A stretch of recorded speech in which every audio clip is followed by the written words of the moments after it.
Alright, hi guys, so in this video I just want to go over a torque sensor assembly, how it works. And this torque sensor assembly is from Honda S2000 that I am working on a project, and I had to learn how certain pieces are working together, and just want to share the information. Hopefully this will help somebody understand how the torque sensor assembly works, and maybe mitigate some of the issues S2000 community might have. So all right, let's begin. So this torque sensor assembly is held by T30 Torx secure screws that are on top. There are two 12 mil bolts that are holding it. Once you remove it, you will have the whole assembly out. A small disclaimer that this video is just for informational purposes only. A lot of the stuff that I learned was through try and error, and I'm not recommending somebody should take this assembly apart. This is just for educational purposes only. All right. So once the torque sensor assembly is out, and you disconnect the cable itself, it is not weather sealed. There is no seal on the inside. So it is exposed to elements. Some people in coastal cities where you have a storm, you don't know if it's a salt water or a rainwater puddle, you run over it over time. There's some oxidation that could be developed on the inside of the pins and create inconsistency with turning.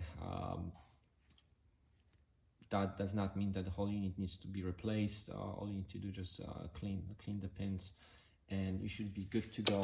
These units rarely go bad, and I'm talking about the black plastic here, the torque sensor assembly itself. Here's a one that sacrifice its life to see what's inside. So on inside you pretty much just have a whole bunch of wires. These are coils, top and bottom coil. This is injection molding plastic that this is sealed. Water cannot get into it. So for a string of wire to go bad, it will take a physical damage from the outside to get it broken. And here's the connector side itself. Again, a lot of people might just replace these because there's some inconsistency with connectivity. They just need to be cleaned up. I'm moving all along. The shaft itself, normally it's longer. This one is shorter, just for my project. It is pinned. The pin inside, it is impossible to remove. That pin inside, it's seriously, I think they maybe cryo-freeze it or something and put it inside. And it might make you think that the pin is there so you can remove it and disassemble it and reassemble it. No, that pin, it is a staked in there so good, and I tried to remove it from left to right or right to left. Whichever direction you tried, it's very hard to remove. Here is a butchered job, as you see. I could not remove it. I had to cut through the shaft just to get it out. I got it out, but damaged the whole shaft in the process. On to the next thing. The shaft, it's a two-piece shaft. You have the outside, and then you have the inside. What's inside? Inside is a torsion bar. The torsion bar, it is longer. Here is a torsion bar that is already out. You have the thick piece that is done this way for a reason, because this piece does not twist. The piece that twists is the thinner piece on the inside over here. So when you turn the steering wheel, the pin inside here will hold it, and it will twist within the inside. So this area will twist, and the shaft is sitting inside. And let me just take my handy syringe here. What you see here, these are not straight edges. This is a bowl, almost like an arch line. I shouldn't say line. It's not a straight line. So what this will allow it, because on this side, this line, it is straight. So it will allow this shaft to turn about 6 degrees before these edges meet itself. So this will be inside, and as it turns, there is a movement of about 5 degrees, and this is how much it will move inside. And the movement is of the torsion bar twisting. So this is twisting. There's about 10 pounds of force applied through the steering wheel, you turning the steering wheel. So when you're turning the steering wheel, it is twisting. Then this edge, the outside edge, meets this edge. This is turning the entire assembly. This passes the force to the pinion, that passes to the tie rods, that the will start to move. So that's how this works. As you see, this is the movement that I was talking about. Maybe I get it close up so you see. This is not a straight edge. So the first 5 degrees that you move with your steering wheel, you're not moving the gear. You're moving the torsion bar. You're twisting the torsion bar, because there is a resistance on tires, of course, that will cause the friction, and the steering wheel will move it. Now, there are 2 guide pins on each side of here. You see these guide pins. These guide pins, they're sitting on a slip ring, and this is the slip ring. So they're sitting right in here, and see here there is a indentation, and this is also one of the flaws of this rack, that when you're not moving the rack, these guide pins, they're sitting on this plastic, and you have a pretty much steel sitting on the plastic. Over time, it will develop a small indentation if there is not enough grease, and this grease does dry up. It's a common thing on the forums, that the grease that they use in here is like a Play-Doh consistency. Over time goes bad. I've seen like a beige or ink blue greases, both with the same consistency, that will work pretty bad. And what this will do is, as you see here, this rides like that. There is a slack in here. They purposely made some slack for the grease to be inside. And the maintenance that you can do is remove the assembly, remove the plastic. Once you remove the plastic, a few more things that I just also want to point out. The shaft itself, the inside of the shaft, this is the piece that I cut. This is usually a little bit longer. There is a cut in here. This is usually a rubber seal sits in here, so water will not get in this area. It get in this groove, past this, and made itself to the bearings. So this is sealed on this little notch, so water should not get inside there. Of course, if this is submerged in water, it could also go bad. So this is pretty good assembly. I'm gonna move on to disassembling the rest of it right now. So what we have here is this removed, the torque assembly it removed. I cut it just to show you. This is the coils, top and bottom coils. They are in this gold. And before I go any farther, let me just put this back on and show you what's happening on the inside. So as you turn, since this is depinned, I can move this freely on the torsion bar, and you'll see what's happening on the inside. So as you're turning the wheel, let me just put a screen here so this is not moving. So you're turning left or right, and the slip ring, it is this aluminum piece right here, needs to be in the middle, right in the middle between those two coils. If it's off to one side a little bit, and it could be because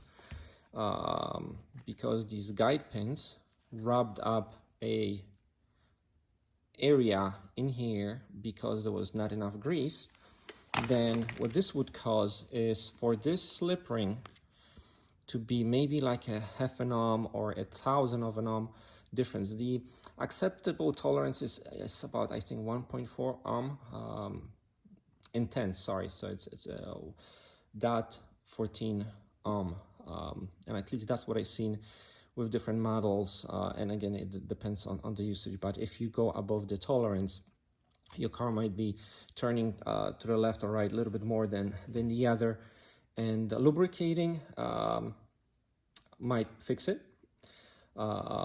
Going through the calibration that Honda suggests also might help, but the calibration itself makes you go into one direction 45-degree when you're in the service mode, of course, and during that calibration, the module itself reads the middle volume and the maximum volume when you turn left. If you right-hand drive, you go to the right, and once these values are read, they're written, and the module assumes the other coil is the same.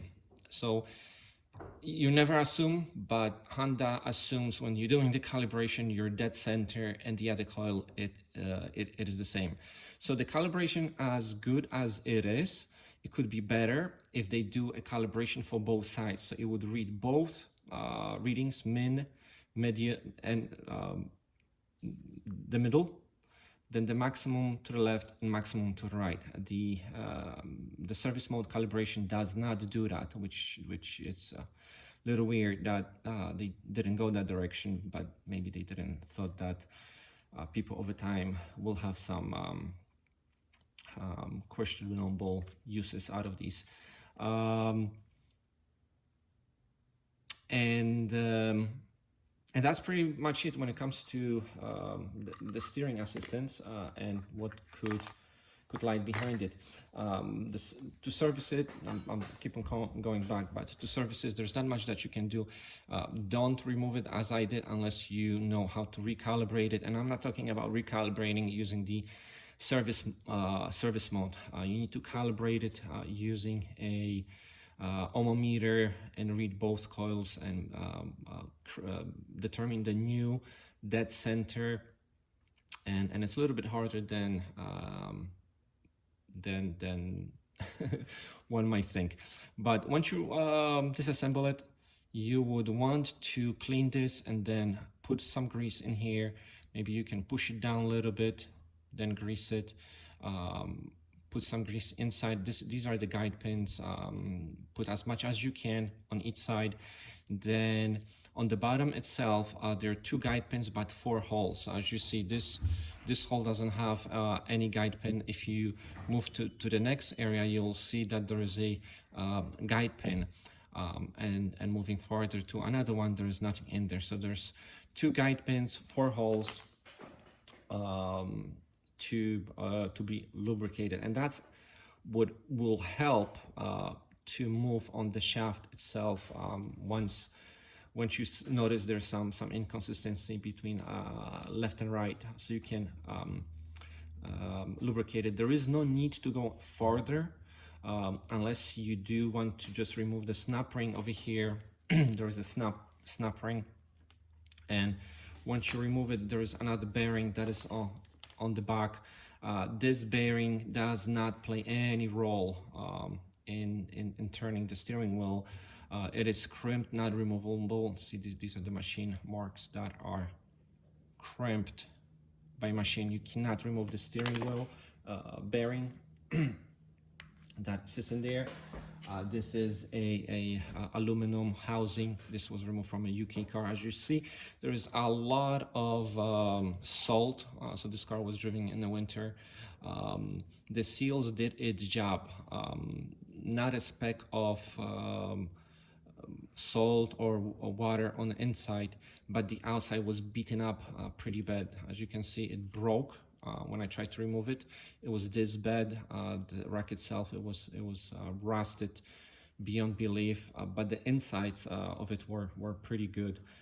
You might see some rust on the racks itself. As you can see, on the inside, they would be clean. And then the assemblies itself, the motor, it's a brush motor. These are the brushes that are on the inside. There could be some dust, but I'm not going to go into the motor. I just want to focus on the torque sensor assembly. I am going to disconnect it right now. This is a seal. These are lifesavers. They help to keep the water out. And here it is. So we remove the shaft. This is the torsion bar that I just went over it. This is the slip ring. There are different color slip rings. This is a brown ore. This is like a beige. From different countries. I think this was from New Zealand. I keep on forgetting. And this was a US one. Here we have a slip ring that I broke. Here you also see some original grease. Is like ink, like a Play-Doh consistency that is stuck in there. And this is the ring that it's thicker than you see because it's just encased in the plastic.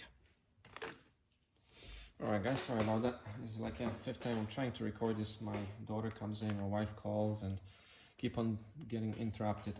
Where was I?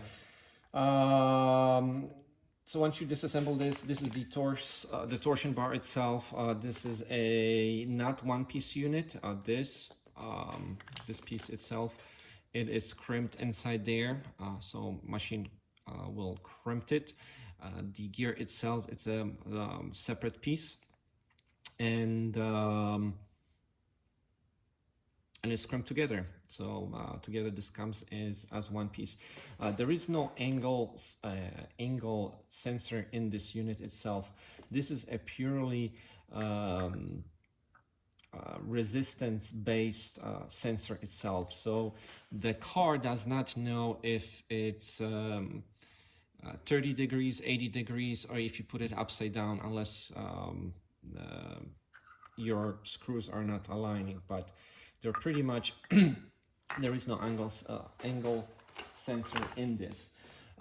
Usually there is like an AB stamp on the shaft itself, where Honda tells you that it has to be inserted within 30 degrees into the rack itself. But I don't know why they would mention it, because there is no polarity in this. There is no other sensors than this torque sensor itself that just reads the resistance of as the slip ring gets closer to it. So I don't know why Honda said just to make sure when everything is assembled, put it within 30 degrees of the AB mark. It's possible due to the tie rods and not having enough threads when you do a wheel alignment, which I doubt it. I really don't know why that would be. Or maybe they just needed to have some directions for the mechanics, not just to play around with these units. So I'm pretty much coming to the close over here with this torque sensor assembly. So these units there, in US you have these grooves in this gear going from left to right. In the units that are in right-hand drive, you have these gears unit going from right to left. For my needs, I'm using the right-hand drive steering racks, and open these up and modify it and put it assembled and calibrate it. Again, this is another torque sensor assembly, even though this one is beaten up so bad, damage in shipping. There's so many. This is a heavy part. The whole rack itself is heavy. It's about 50 pounds. So when it gets shipped, it's very easily to damage the plastic parts itself. And here I just literally just, as you see, just cut out the bearing, because the bearing that was in here, it was pressed in. And just to figure it out how the bearing was put in, I had to cut out the bearing and see there is no other entry than just getting it crimped from the bottom. Then this bearing itself, it's sitting on the inside here. These bearings again, and this here's some more resemblance of that ink blue grease. These bearings don't go bad. I heard that again, if water passes this seal, which again I don't know how that would happen. If it passes this seal, you would hear some squeaking when you turn the wheel to the left or right, because this bearing would be exposed to some water. Again, these were some tales that I heard about. I never actually seen anybody with that problem, because there is also a weather seal that sits on top of this. So you have two seals before water can get into it in there. And again, that's pretty much it. I just want to share this information. If somebody has any questions, you can ask me in the comments below.